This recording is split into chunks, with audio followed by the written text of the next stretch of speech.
Hello and welcome to the Albion Obsessed podcast. You join us on the back of a win? What is one of those? And we scored a real goal.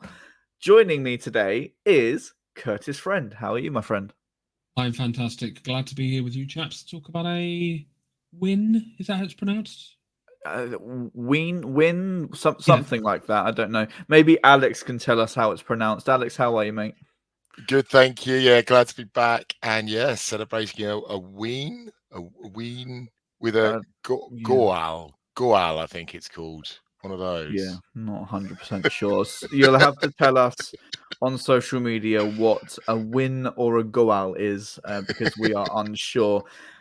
I want to start today by talking about the fans forum. So last week on Tuesday, we had the opportunity for Roberto De Zerbi to sit down in front of 350 fans at the Amex. It was a good event. I was there myself.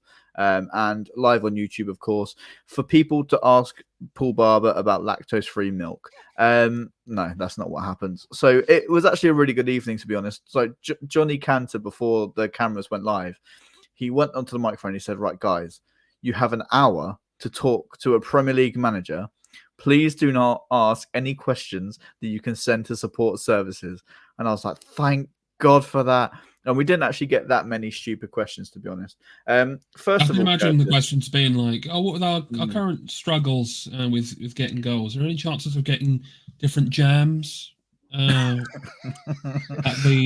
is there only one flavour of soup available on the concourses? It's a disgrace. These are the important questions we need to be asking Roberto De Zerbi, really, aren't they? But Kurtis, there were a few quotes that came out of that fans forum from Roberto De Zerbi that he said that if he's not happy and doesn't have motivation to stay in a job, that he will go. And Paul Barber seemed quite... I don't know. He seemed quite quietly confident, to be honest. The way he was looking, the way he was joking about the speculation of De Zerbi's future. So what impression did you get from what De Zerbi had to say on Tuesday? From what I saw of it, he sounded pretty positive for the most part. You know, when you're put on the spot with some of these questions, it can be sometimes tricky to answer, especially in a English is not his first language as well, so certain things may come across as sounding differently. And a lot of these quotes have already been taken out of context. You have to actually watch it to see how he comes across. But I thought he seemed in good spirits and pretty positive. Yeah, he was reacting to the fans quite nicely. And one thing I love about De Zerbi is that when a younger fan asks him a question, his face just completely softens and he just endears to them instantly. And I thought that was a really nice touch, that he would give the kids the answers that they would really crave. And I saw a few parents like filming De Zerbi's response, and that must be such an incredible moment for them to be able to ask those questions to a Premier League manager, Alex. Yeah, that's lovely, right? It's always a joy to see that. I echo Kurtis said. He was broadly positive, right? His tone sounded positive as well. That's the important thing again about hearing the quotes. Quite often, it's getting the tone that they're delivered in as well. And he was quite, he was good, I thought. And again, in the press conference, followed up again, with a really strong, positive message of wanting to stay at the club. He's going to get backed, and what that means is, it's still all. It's not really solid information, is it? We're going to back him. What does that actually mean? And we've kind of heard that before, but yeah, I think it's definitely sounding more positive at the moment. Yeah, I hate to keep banging this drum, Kurtis, but we're in the best possible position to be backing him in the summer. We've just announced 120 odd million pound worth of profit, and we're going into a buyer's market. Really, a lot of teams have to sell, so it really is the best opportunity we've got to say to Roberto, stay with us and achieve European football again with us. I mean, the future is on us, essentially. We have to have positive conversations with him. We have to assure him that he can be backed. And as you say, we're in a very good position to be able to do so at the moment. So hopefully these conversations between club and Roberto go well, because I feel like it hasn't been the most comfortable recently with certain results and what have you, but he's still the guy I want us to go forward with. 100%. At least for now. So. Yeah, it does make me feel a little bit uncomfortable when people are talking about who they want to get in to replace in this, that, and the other, because I think that the level of respect has to come from both ends. And I think, given the language barrier, Roberto De Zerbi has been nothing but respectful when you really look at it, when you really take all the quotes that he's said into context. And, you know, I'm guilty. I've taken things out of context from Roberto De Zerbi, and I've been reactionary to what he said. But when you put all the evidence together, I think you do have a man that really wants to stay true to his word, true to his heart, and stay with the club that he says he's happy at. He's just come out on Sky Sports as well before the game to say, I am happy at Brighton, and I love my players. I love the fans. I love the city. I want to stay here. So I think, as you say, Alex, it's not solid information, really. It's not a pen on paper to sign a new deal. But when you read between the lines and when you really analyze the evidence, I think we will see Roberto De Zerbi as manager next season. Do you think? Yeah, I mean, I'd love to. Again, I echo what you say. I'd love to see him. Will we see him? I don't know. I'm not 100% sure, to be honest. I'm not 100% sure. And we know how it goes with our club. And, you know, when we've lost managers in the past, in the not so distant past. So, yeah, I'm never 100% sure. I would love him to stay. And I think it is a really positive noise is that, you know, I think we've got to back him in the positions he needs backing in. And that's the really important thing, right? To me, there's a couple of positions where we're going to need to go and spend money because it's not immediately obvious that there's players available in those positions. I think central midfield is one where we might have to go and buy someone who's a bit more ready than some of the other players we usually buy, and right back is the other one. But I think we need a decent cover in that position. I don't think Lamptey is you know, he's just so injury prone. I think it's probably a problem position for the club. But yeah, I mean, I think if he gets what he wants and gets those assurances and bigger clubs don't come in for him, then I think he'll be here next season. It'll be great to have another season with him. Absolutely brilliant.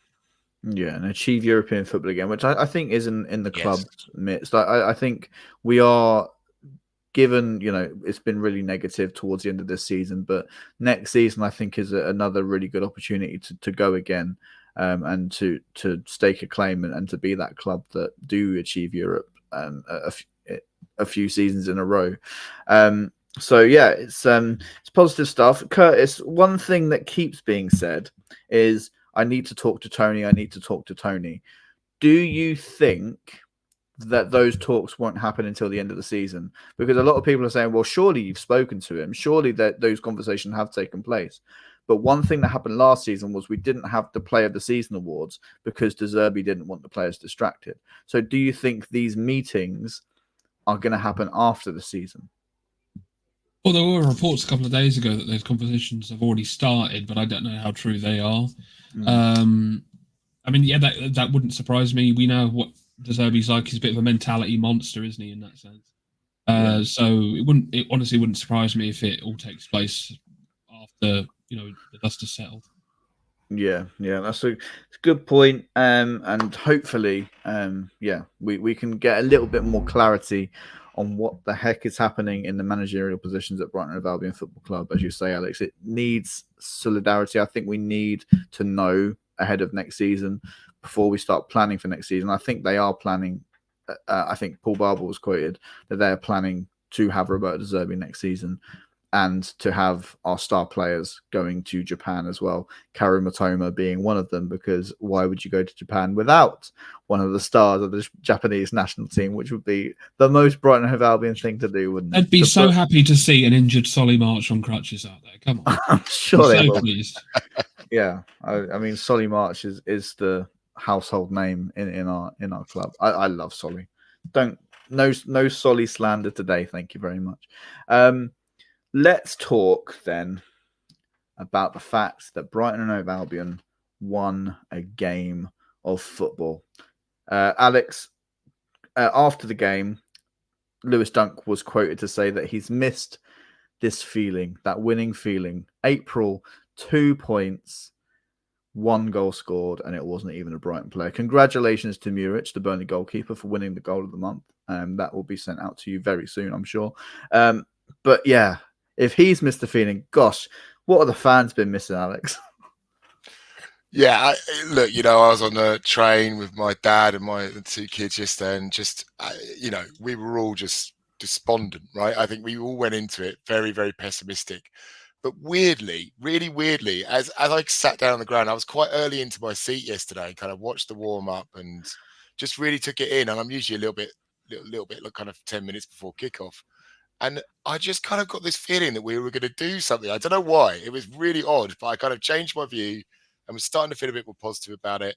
I think seeing the lineup, I think it was nice to see a really solid back four, which I kind of really appreciated. And we were kind of, it looked like we were putting in a solid team. Do you know what I mean? A team that, we shouldn't get spanked with that team. And I felt a bit better about it. But yeah, what a feeling to come away with though, just to win it. And we deservedly so. It was a great performance, I thought, yesterday all over the park.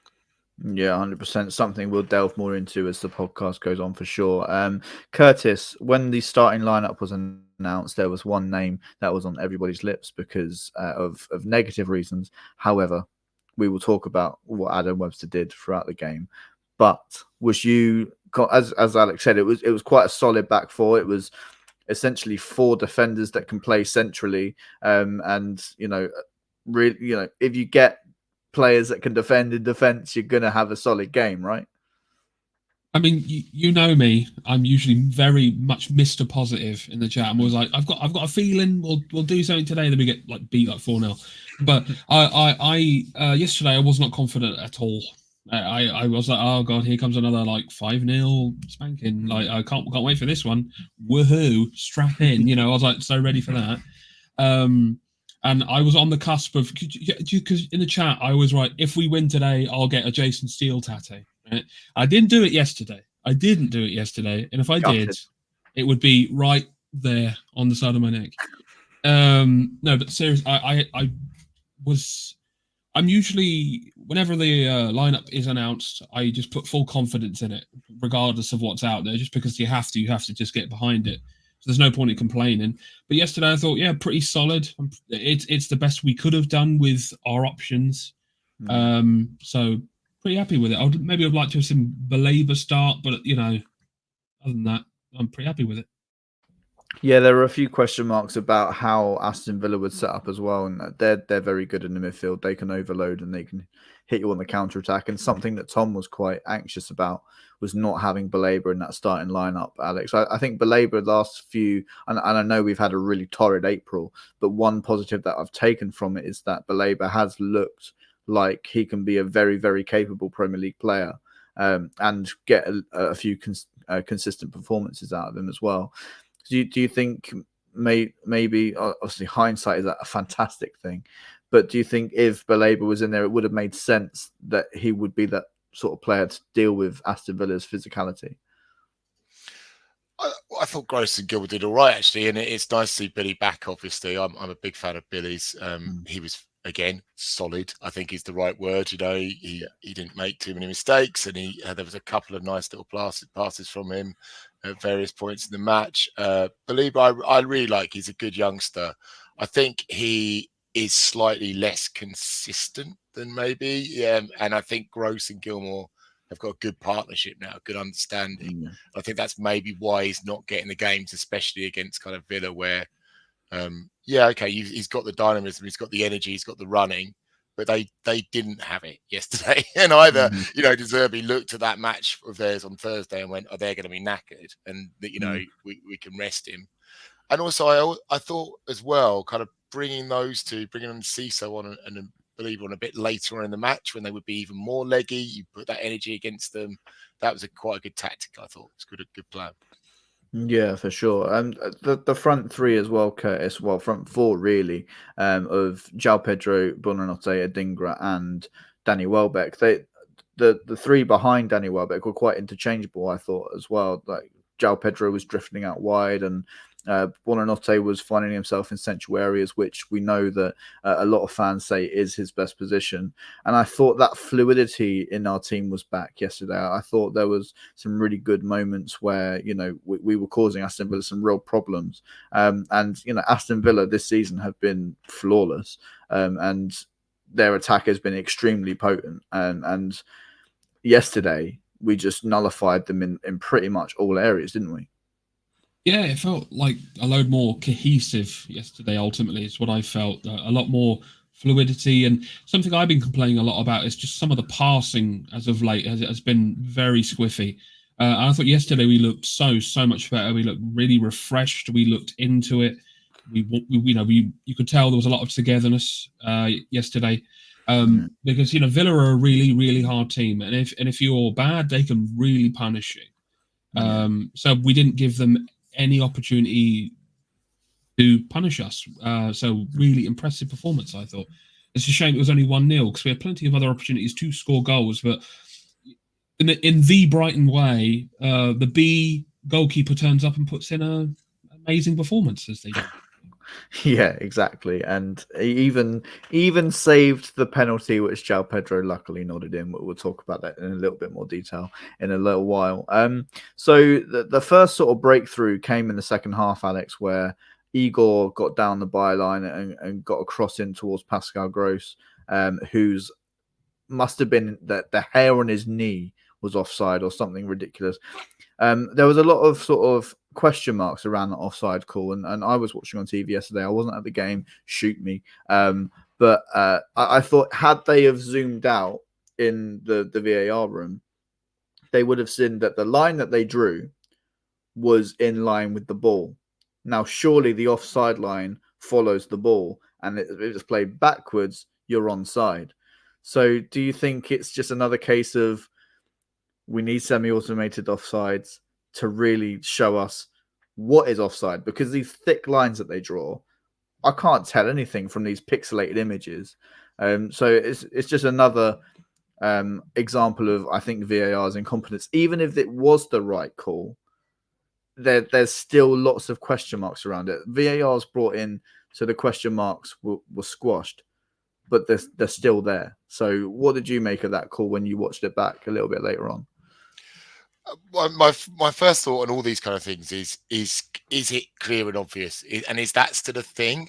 Because that was what we were sold on, right? When VAR, it's gonna deal with the if it's clear and obvious error by the referee, then we'll deal with it. Is that still a thing? I'm not sure. I mean, that certainly wasn't.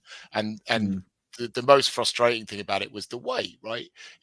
We've got to sit in a stadium for, it seemed like 3 or 4 minutes. I mean, I'm sure it wasn't. I'm sure it was only like 1 or 2. But you know, we've just scored, we've just celebrated, and then you got to sit down again. You know, it's the same age-old problem of taking the soul out of the game. And if it takes that long to check it, how can it be clear and obvious? And you know, that's what frustrates me about it.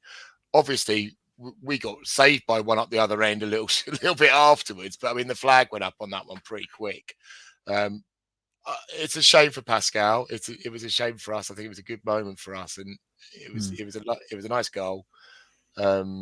But yeah, I just don't know. I don't know what they're doing. This thickness of lines. It got shown on the big screens this time, which is the first time I think I've seen that. That's quite a recent thing, is it? They've brought in actually showing bringing the line in on so you can see it. I mean, again, it doesn't really help because it's a massive screen without any real fidelity. So it doesn't help a lot.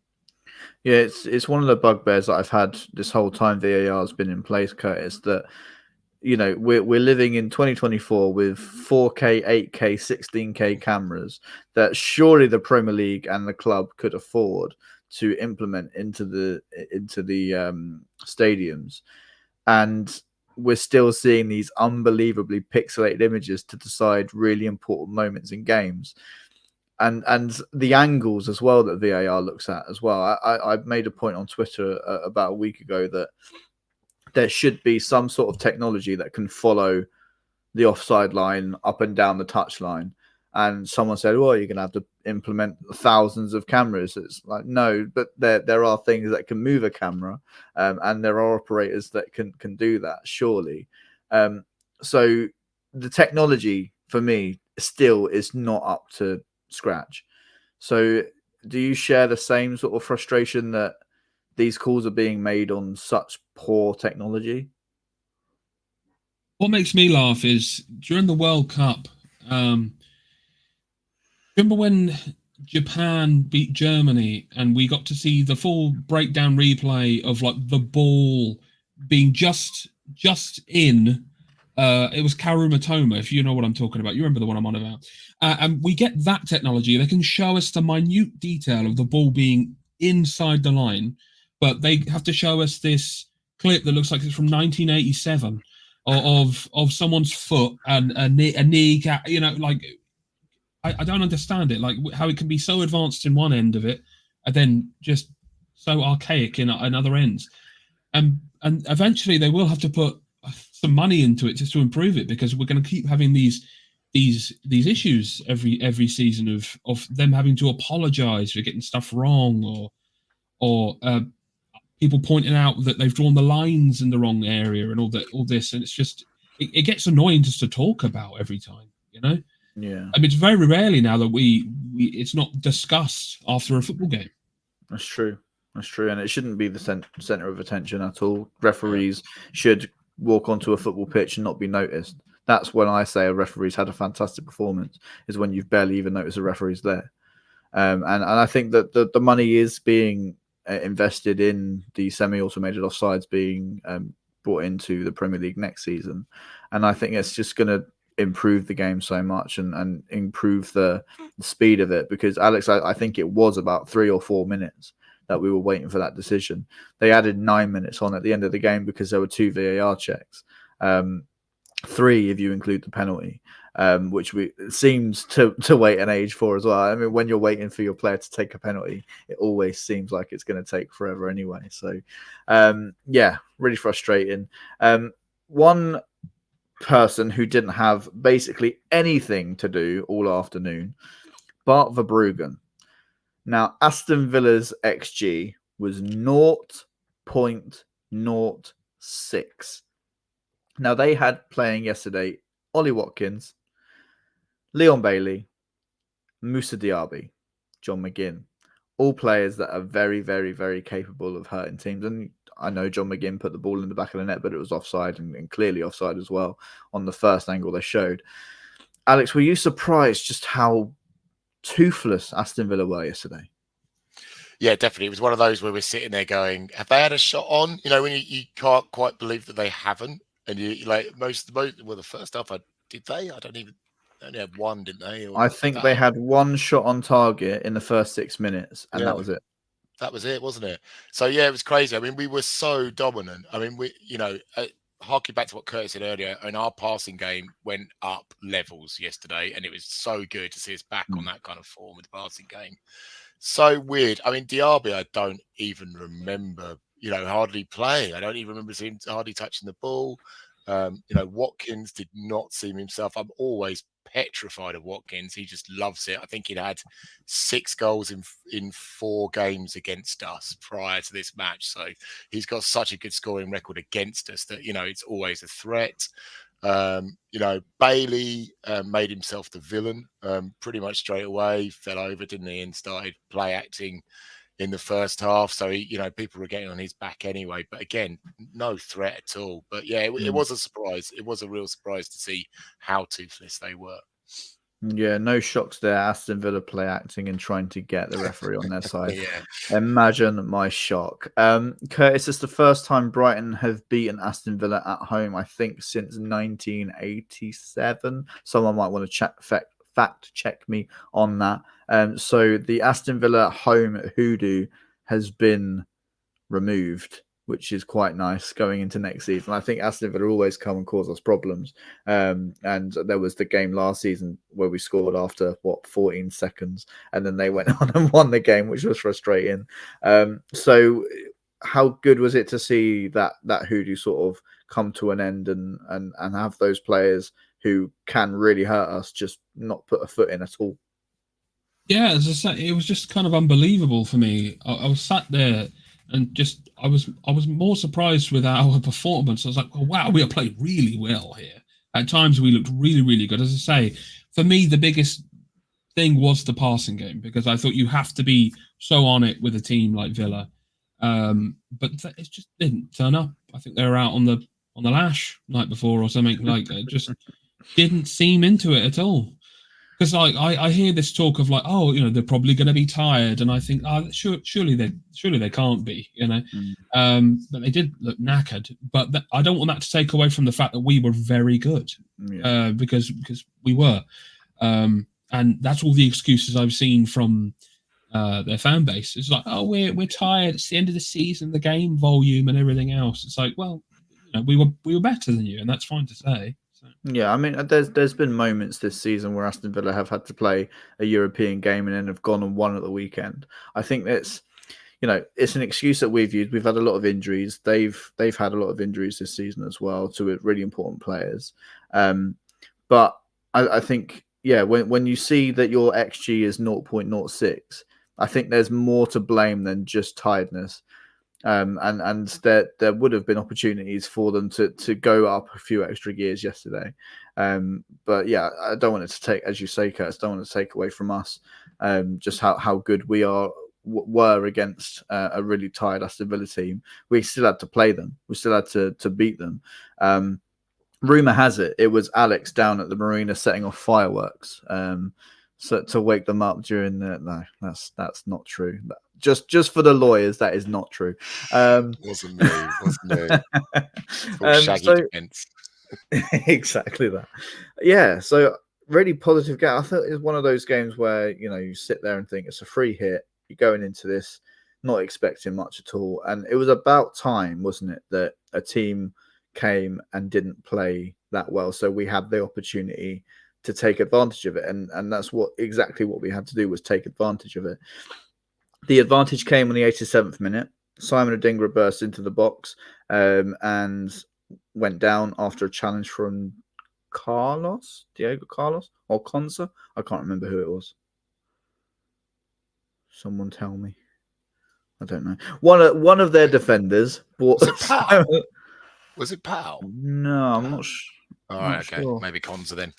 Yeah. So one of their defenders fouled Simon Adingra. And Kurtis, did you think it was a foul? There was a lot of people saying that there wasn't enough in it. Did you think there was enough in it? From the first camera angle I saw, I thought it looked a little soft. Then I was just like, I'll take them where we can get them. No, but I think there was enough. There was enough connection there.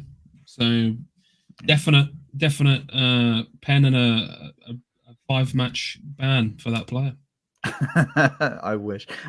So Alex, as I say, it took an absolute age for the VAR check and for Joao Pedro to put the ball on the spot and eventually do what he did. So in the stands, what was that anticipation like? We haven't scored a proper goal for a month, and we've got the opportunity from the spot to put us in front in the 87th minute. What was the feeling like in the stands? Yeah, as you said, we had to wait an age anyway. I hate penalties anyway. I'm terrible at pens. I'm always a hide behind my hands type pen. I think De Zerbi turns away, doesn't he? Actually turns the other way. So I know how you feel, Rob. Yeah, I'm feeling that with you. It was horrible. And then obviously it was saved. I don't think it was a very good pen at all. I thought it was pretty slow and totally unlike JP, but he had the wherewithal to follow it up with a little tapping on the head. So yeah, I mean, you can't complain. But it was a pretty crap pen. And I agree with you, Kurtis, as well. It's a pretty soft pen as well. I think both, even there, I think we were lucky not to give one away the other end as well. But it wasn't the meatiest challenge, was it? No, definitely not. And I think that little bit of luck that you require to win a game like that, where it's so on a knife edge, and as I say, Villa didn't offer anything, but you're still playing against Aston Villa, who could just turn it on at any moment and score a goal. So it was important for us to get our noses ahead, and as you say, good reactions from Joao Pedro to to nod in a very tame sort of finish towards the goalkeeper. I'm surprised that it got that height from the goalkeeper's parry away, to be honest. Yeah, that actually seemed really weird at the time. It's kind of like it almost floated up, wasn't it? It's like, oh, he's gonna get to that. Brilliant. Okay, and you kind of you go for that heart moment. But yeah, it was good. Good. I was good just waiting for any moment that the referee could have said no, retake it, or no, it's not a goal. Just would have been our luck. Is that a goal from open play? I suppose it is, isn't it? Because it's not a pen. So that's this is what I asked. Like the rebound is open play, I think, isn't it? Yeah, this is what I asked because I wasn't sure because that was in the penalty situation, obviously. So I was up to my brother. I was like, so does that count as him scoring the pen, or is that from open play? I don't understand what that. It's open play, I think. Yeah, it is. Yeah, because play becomes active again as soon as the goalkeeper's parried it out. So, and then players are allowed to rush into the box, and a lot of players did. Luckily, Joao Pedro was the quickest one there. I know he was given a few yards head start, luckily. So yeah, finally Brighton score a goal, and the relief was just incredible, wasn't it, Curtis? That we would go on to 9 added minutes. I will add that. There was a long time to wait for that win. But even after we scored, Villa didn't look up for it. They didn't look to respond really, and Emery was fuming on the sidelines. So yeah, how much of a relief was that for you, Curtis, when that final whistle went? I was just like, and breathe, and it's okay. Like I was really, really happy. Like, as we know, it's not been fantastic football-wise at the moment. But yeah, yesterday was just really good. It felt sort of like Brighton of old in terms of performance and stuff. But like I said, we just looked really refreshed. We looked really up for it, and and I felt the fight. Yeah. So that was important. Yeah, that's a really important point there, Curtis. You finally, with seeing that fight from the players and that passion to want to get the win and to want to please the fans, and something that Zerbi said, I think at the fans forum and his press conferences, were that the players have just lacked motivation and they want to bring that winning feeling back to the fans.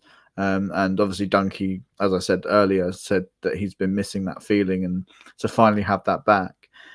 Just going back to the guy to your left, Alex, Joao Pedro. If you're not watching this on visuals, I've got an overlay with Joao Pedro celebrating after finally scoring a goal for Brighton after God knows how long. But it takes him up to 20 goals in all competitions this season, the first since Glenn Murray in the 16-17 season, which was the season we got promoted to the Premier League. How much of a massive coup has Joao Pedro been for £30 million? I think he's paid that back a few times, hasn't he? He's paid that back. Yeah, he's been great, hasn't he? And I think his movement in the box he's improved. He's always looks a danger. He always looks a threat. And I think people worry about him, and that either that he finds the space or he gets other space. I think he gets crowded quite a lot. 10 penalties out of those 20 goals. So that's a lot. Half of his goals were pens, and a lot of that was in Europe as well. We saw him take quite a lot of pens in the European group matches, especially. So he's calm on the spot as well, which is what we mean. I think we kind of missed that a bit since Hemed really was the last player we knew who was really consistent with penalties, and he was amazing. So it's nice to have someone in the team we can trust from the spot as well, I think, to really just knock him away. But yeah, I love him. Worth every penny, easily worth every penny. 100%. Watford, how much more do you want for him? We'll happily pay that to you. I think, Curtis, we'll rename him Joao Pedro after 10 penalties out of those 20. I didn't quite know that stat. That's quite impressive. So, Curtis, I'm going to ask you the hard question. If a Brighton player had to take a penalty to save your life and you had the choice of Hemed or Pedro, who would you choose?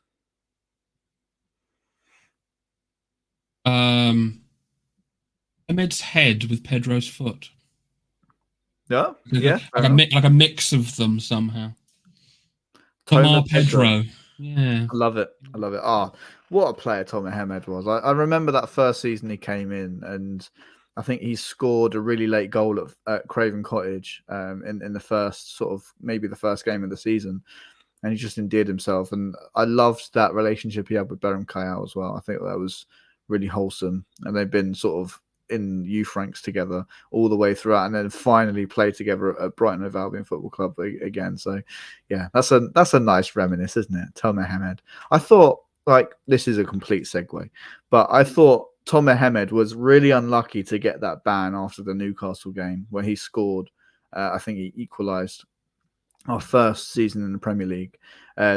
I thought he would really come on and be a fantastic striker for us that season. And that ban came at the complete wrong time for him. I thought he was in great reign of form, and gutted we didn't see more of him. Anyway, that's enough about Tomer Hemed. Let's talk more about the players who played incredibly well against Aston Villa yesterday. Alex, Adam Webster. Let's talk about him. I mean, a couple of seasons ago, or even a season and a half ago, we were absolutely shouting for him to get an England call up ahead of Dunkey. And he was close to it, in my opinion. So he is a player that we know has quality, and the consistency over the last season and a bit hasn't been there at all. And I think some of the critics have been warranted, but some of them have gone too far. Do you think that Adam Webster could be a great squad option for us next season as well? A lot of people are saying he's deadwood. We need to move him on. His time has come. But yesterday's performance really showed that he's still got it, right? Webster out, Joe. Webster out. No, I'm kidding. No, I really like Adam. I've always been a fan of Webster's, and I think it seemed weird, didn't it? Because he's had a bad season really overall when you look at it. He's been in and out. In fact, we haven't really had much solidity and choice in our centre backs. He's had injuries. Everyone's had injuries. There's been lots of chopping and changing. Van Hecke has really come through, as we all know, and become a bit of a immediate cult hero for everyone, and the fans love him. And it's always difficult, I think, when you've been like a solid partnership. They're a great solid partnership. Him and Dunk have been for a long time. And then the young pretender comes through, gets his opportunity. I think that City game at the end of last season for Van Hecke when he pocketed Haaland was pretty groundbreaking for me, and in my opinion of him. And Webster's never really quite, he's never really been that.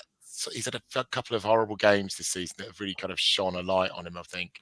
Yesterday, though, was amazing. And it was so, so good to see him right back at his very best, at a very good level of defending, coming forward. He was pushing balls around the park. I mean, not to Dunkey played a beautiful ball to a Dingra, just to go off piece for a minute, which is one of his. I love those balls from Dunkey. But Webster was great. He was pushing the line-up.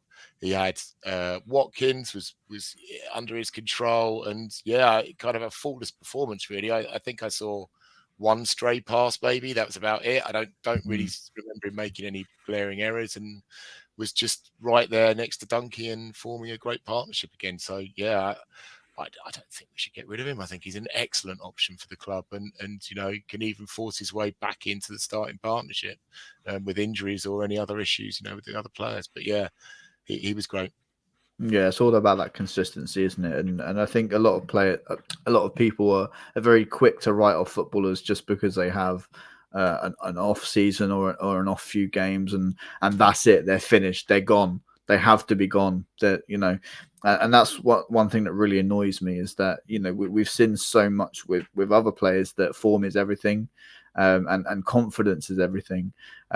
So going ahead, I think Adam Webster can draw a lot of positives from that performance, and I think some of the stats were 5 key passes as a central defender and 3 carries forward into a Aston Villa midfield that are really strong. And if you're carrying the ball and you lose that ball and you're against Watkins, the confidence to do that is fantastic. And I think he does back himself. I think he knows that he's got the ability to be that ball carrying defender. And it's something that we saw under Graham Potter. He was so excellent at. And there were a couple of games where he started right back and he was so good at going forwards. And he does have the ability. He has got the the ability to pick a pass and to be that physical presence. Kurtis, are you just so happy for Adam Webster that he's put in that sort of performance after, some fans have got at him online, and he's bitten back to a few of them. So it's getting to a point where it has become slightly toxic, in my opinion, when players feel the need to bite back. So how much of that is a middle finger to those fans? I mean, it must be so hard for Adam because, he's not really going to be the first choice defender, most of the time. And unfortunately, the few times that we've seen him, he's not had great games. So he doesn't really have a massive chance to really get any sort of consistency going. So I think yesterday was hugely important for him, and I think important for us too, because we need good defenders, because our defense hasn't been amazing this season. So definitely, I hope that he's still at the club next season as another option, and gets more time, because he can build that consistency. He can build on performances like yesterday. So let's hope it continues for him, because I feel he's ever so slightly underrated. So good for him. Really, really good for him. Definitely. Well said. Well said. And before we look ahead to the last 3 games of the season, I want to get your players of the match. So I'll come to you first, Alex. Oof, well, I think run it, didn't he? But in the real life, and probably deservedly so. JP's up there. I'm going to give it to Webster, just because it really made me happy yesterday to see that turnaround in performance, and I think it was great for the team and everyone. It really showed the confidence of the team again. Yeah, for sure. Kurtis, who would be your pick? Just say someone different, because Webster is a very great shout. I'm going to go for Simon Adingra, because he was unstoppable yesterday at times. Just some of his, he was so integral to what we were doing. Yeah. And he gets my vote, definitely. Yeah, and another player that's come under a few critics of not being quite up to the speed that he was before AFCON. I think he came back against Sheffield United, put on a great performance, and then maybe hasn't hit the levels that he would expect from himself. So, yeah, it's a really good shout, Kurtis. I would agree with Alex and go with Adam Webster, just because of how much stick he's gotten over this last season and a bit. I think he's held himself incredibly well. He's such a lovable and likable guy around the squad. It's clear that they all respect him, and it's clear that De Zerbi still sees that he is an integral part of the squad when he can come into these important games and put in a performance like that. So yeah, for me would be Adam Webster.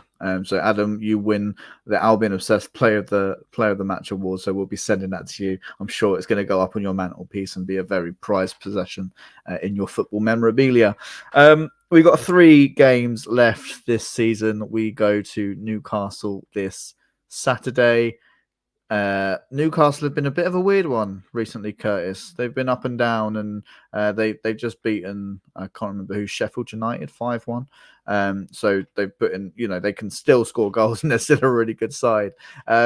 What's your thoughts going into the Newcastle game? Is it another free hit? I think, moving forward, we need to sort of take the free hit mindset out of our vocabulary and out of our minds, because at this point, why not just go for every single game? It's nearly the end of the season. We've beat Newcastle this season as well. And as you say, they've been a bit squiffy with certain performances here and there, but, they'll be at home. They'll be up for it. I think they've got like Sandro Tonali back and people like that. I don't know if he'll play or whatever. But you'd bet on it. That's not funny, obviously. But anyway, no, it's going to be tough. But if we're up for it like we were yesterday, I don't see why we can't maybe get some points out of that. So. Yeah, definitely. And one thing I am going to challenge the Albion Obsessed listeners to do is something that Kurtis has said over the course of this podcast. Use the word squiffy this week. That is your word of the week. I quite like that word. So, yeah, you can use that one. Alex, 3 games left this season. Obviously, Europe's out of the question now, I think. But do you see these last 3 games as a chance to really put some more positive positives back into the fan base and hopefully go into next season with a clear mindset? First of all, never say never, Joe. Never say never. 9 Sorry, points. I'm saying never. 9 points. Yeah, I think it's very, very unlikely. I think we'd have to win all 3 games. And obviously, we're playing 3 teams who are above us. 2 of those teams are in very good form. So I think Chelsea and Newcastle are both in extremely good form at the moment and will be very difficult to beat. I think United, come on, 3 points, last game of the season. It's going to be brilliant. I can't dream of us not winning that one, to be honest. So yeah, I think it's if we can. And look, we got Bournemouth and West Ham above us, and we can get above both of those teams. I think with a win and a draw potentially, and we can probably scrape that top 10 finish and keep ourselves on track for the season. That would be, how many of us said top 10 and out of the group stage of Europa at the beginning of the season? I know I did. Yeah. I know I said that would be a successful season. So for me, that would be great. That's targets ticked off, right, and ready to rebuild for next season. Yeah, 100%. Kurtis, what would be your ideal finish this season?